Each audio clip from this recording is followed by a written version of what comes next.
During Thursday's Senate Homeland Security hearing, Senator Jon Ossoff questioned FBI Director Christopher Wray about their efforts to defend historically black colleges and universities. HBCUs throughout the country receive bomb threats and racial threats throughout the year. It is an issue that this Congress has taken up, with an oversight hearing earlier this year demanding action. Wray provided an update on a string of bomb threats linked to a single juvenile suspect and reaffirmed the FBI's commitment to fighting these threats. Ossoff, you're recognized for a second round. Thank you for the extraordinary courtesy, Mr. Chairman, and welcome back to our panel. I'd like to begin, Director Wray, by requesting an update to the extent you're able to provide details that'd be appreciated on your efforts to defend historically black colleges and universities in Georgia and across the country from threats. Of course, threats have targeted Spelman College, other HBCUs in the state of Georgia. This is of deep concern to me and the whole community. Please provide the committee with an update on your efforts.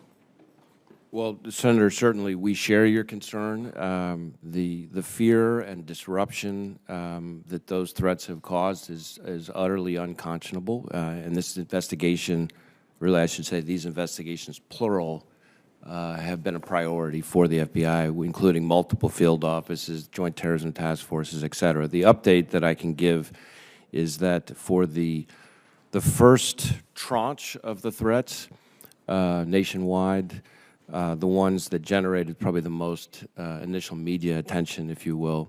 There has been a recent development. An individual who's a juvenile, a little bit like the exchange that we had right before the break, has been identified, and because of the federal limitations on federal charging of juveniles for most relevant offenses, we've worked with state prosecutors on an unrelated state charge, which ensures restrictions and monitoring of the individual and disruption of his behavior. Now, that still leaves two other subsequent tranches of threats against historically black colleges and universities and other historically black religious institutions, for example, that we are still very much actively investigating, and because of that, there's not much I can share on those, but suffice to say, we got a lot of people working on this, and we're determined to see it through.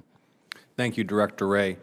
Director Abizaid, haven't had the chance yet to ask you a question and would like to hear from you. What do you assess to be the most significant threats to the U.S. When it comes to transnational terrorism? Well, so by far it's ISIS and Al-Qaeda in terms of transnational terrorism, though racially and ethnically motivated extremists also present a dramatic threat. You know, the hierarchically organized groups like Al-Qaeda and ISIS are actually transitioning their way of attacking to lone actor type threats, inspired violence here in the United States homeland, and we see very similar trends in the racially and ethnically motivated violent extremists bucket of ideologically motivated threats as well. Thank you, ma'am. Thank you all. Thank you, Mr. Chairman.